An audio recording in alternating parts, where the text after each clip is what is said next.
Day 73. Heaven has yet to rise over the jagged mountain peaks, and I'm deep in enemy territory, surrounded on all sides. They hide in the walls and tunnel under the floorboards, watching me with their thousands of eyes, looking for any cracks in my offensive or my resolve. It's been a harrowing week of all-out biochemical warfare, but their pheromones will be no match for my newly acquired industrial-grade insecticide. This ought to solve the hotel's roach problem once and for all. Nifty! Alice got everyone else in the car. Sure you don't want to come hit the beach? No thanks. I gotta get started on cleansing the whole hotel, especially Alastor's studio. He's really particular. Anal, you mean? No, I think he'd prefer BDSM. I meant like... Huh. Nah, you're right on the money. Psst. If there was money on the ground, I'd have disposed of it. Just... have fun with your little bug friends today, yeah? Oh yes, we're gonna have a bomb. Haha. She scares me. Clean it up, da, da, clean it up, wah, wah. Exterminate the bugs for social harmony and love. Clean it up, ba, ba, clean it up, cha, cha. They're dirty so they don't belong in this one girl panopticon. Okay, I'm bored. I wonder if the crew would like some good old talk show radio to keep them company on the long drive. Who am I kidding? Of course they would! A wicked good morning to the creeps, crawlers, and petty robbers of Pentagram City!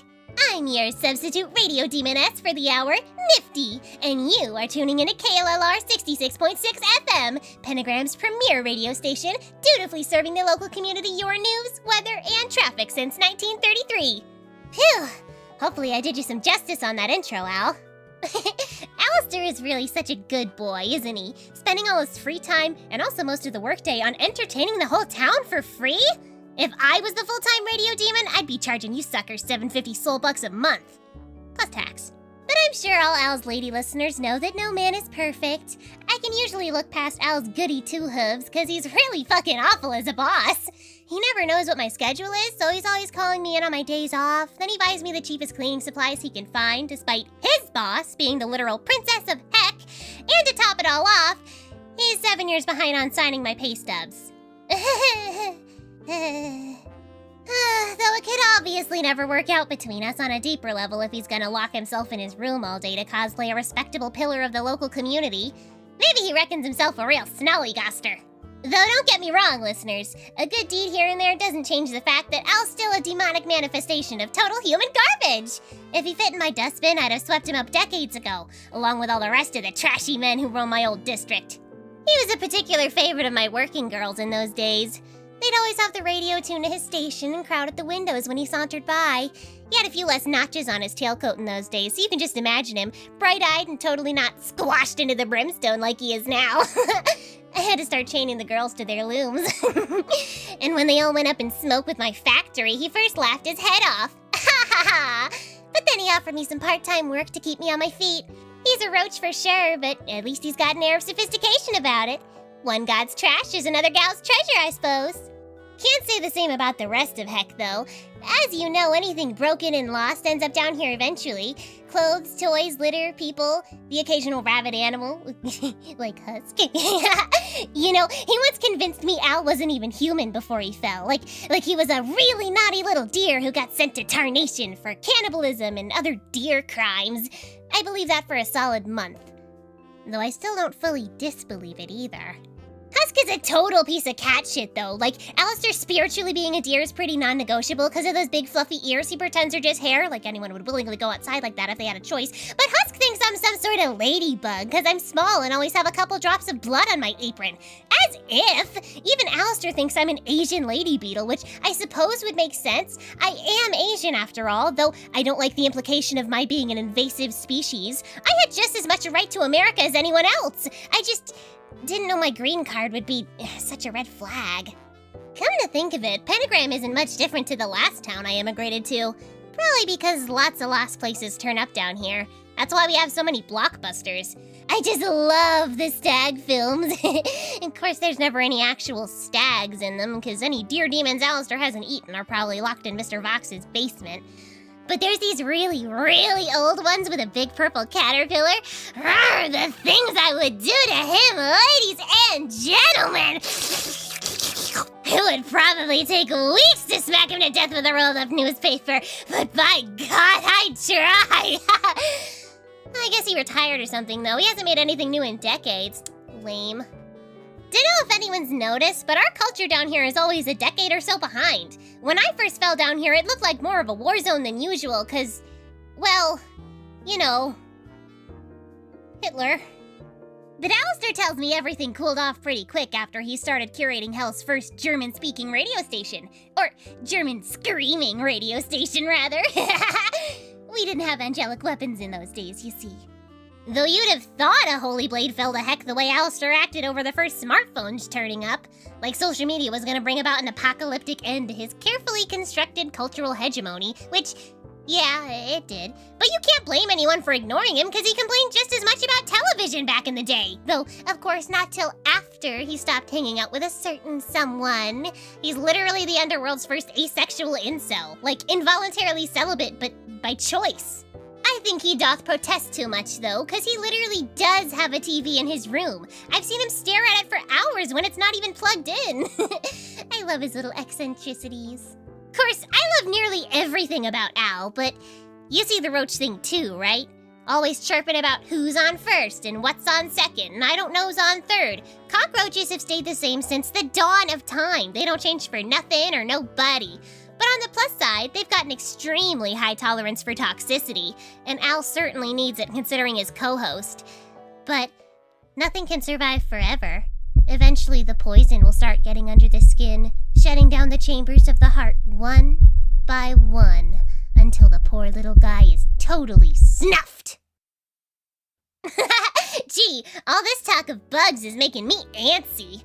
I'm gonna blow off some steam, by which I mean blow up some beetles. But don't change the station. I'll be right back after this commercial break.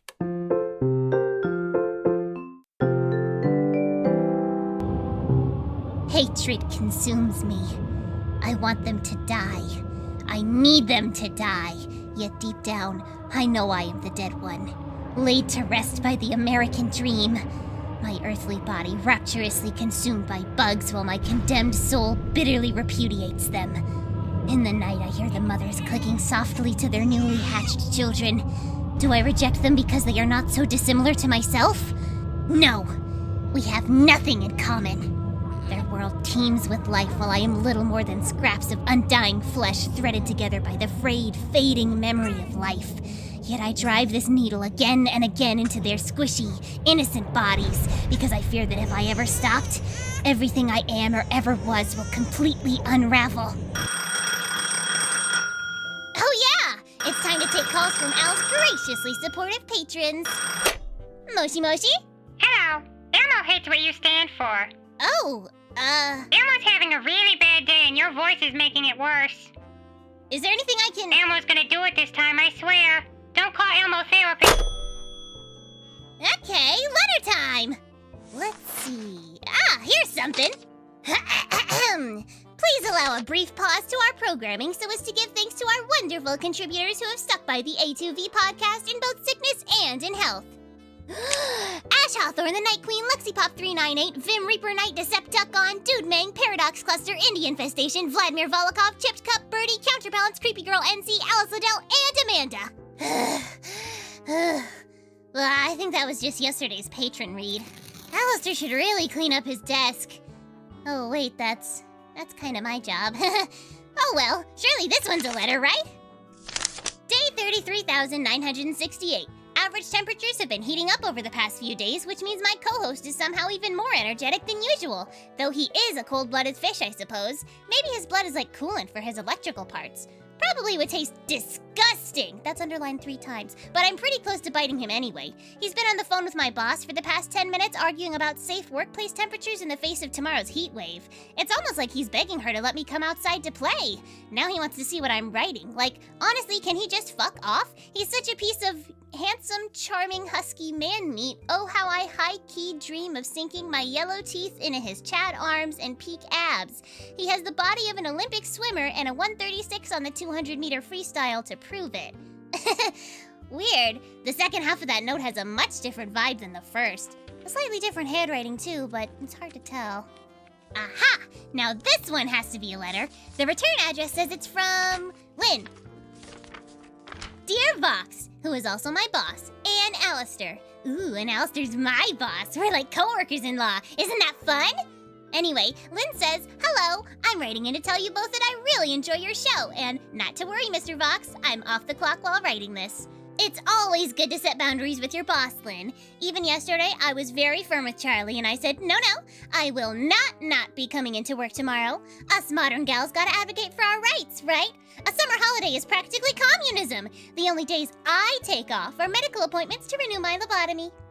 Lynn continues, however, I have a question for the both of you. Please don't kill me for this one, but when are you both going to talk out your issues with each other and maybe get some therapy for it? Your lovely front desk employee and faithful listener, Lynn.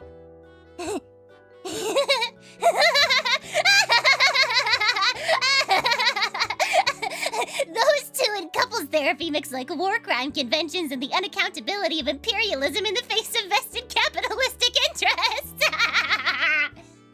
Sure, they might occasionally pretend to bury the hatchet because it's literally embarrassing to be so cut from the same blood-stained cloth, like God specifically designed their personalities to accentuate each other's fundamental human flaws. But after so many decades of this constant back and forth, it's like, God, Alastor, I know you like playing with your food, but at this point it's practically a fetish, isn't it? Pretty sure Alastor's just waiting on Vox to take over the entire pride ring, because that's the only ring he'd ever say yes to, if you know what I'm saying. Oh, relax, Al. I'm just pulling your totally not real tail. If you ask my opinion, Al's got way too many commitments to settle down anyway. Besides, he probably sees Vox enough already with all those morning and night shows. I see him enough too, honestly. The first time I saw that flat-faced creature from the Black Lagoon crawl out of the lobby TV in the middle of the night, I nearly shat myself. Al, you really gotta pay someone to look after your dog if you leave town. He did not look like that before you left. That first week, I kept drawing a line of salt around the console, but my boss's girlfriend didn't like that.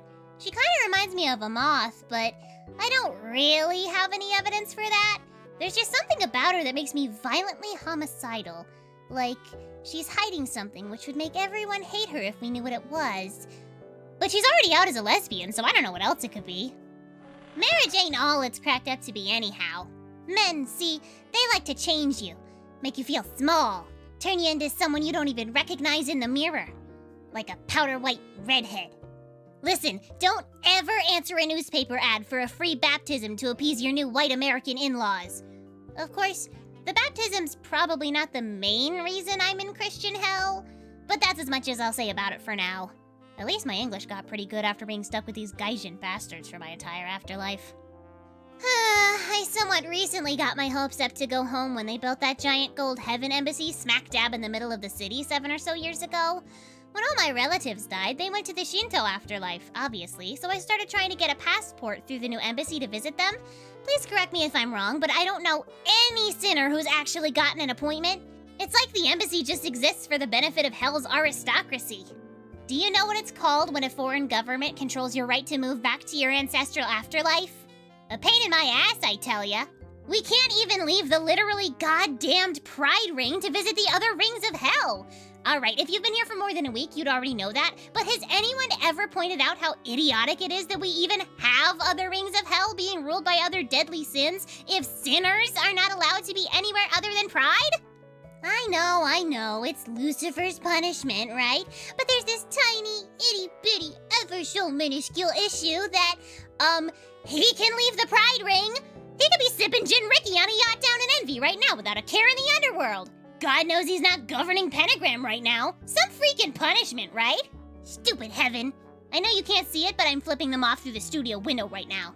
Heaven treats us like third-class citizens, and I'm totally sick of it. It's bad enough just being dead in general, but now we all get exterminated every year too? And for what? Like, how is it even metaphysically possible to kill something that's already dead? I guess it doesn't matter because the exterminators do it anyway. They stab at us with their big-ass needles, pull our limbs off for fun, spray us with holy water which burns for days and days, and there's no good hospitals because they're all in sloth, and no justice because the courts are all in wrath, and nowhere to hide because heaven and hell both hate sinners. Everything just wants me to suffer and double die! Like, oh God, maybe I am a son of a bug! No! I don't want to be an ironic metaphor for an invasive colonizer working within established interdimensional norms to ethnically cleanse a native population from their land!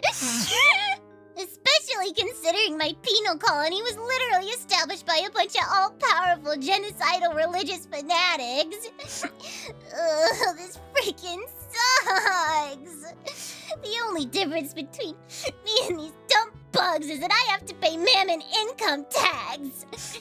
Fuck. I think I'm gonna end the show now. I'm gonna nix the insecticide, all things considered, and extend an olive branch to the Roach Queen. I'm sure we can come to a mutual understanding. Or if not, maybe I'll install a new Roach ruler who's more sympathetic to sinner interests. Just because you've stopped genociding a population doesn't mean you shouldn't stack their political class in your favor to continue extorting their natural resources for profit. And what's wrong with putting their extra bug limbs to work, huh?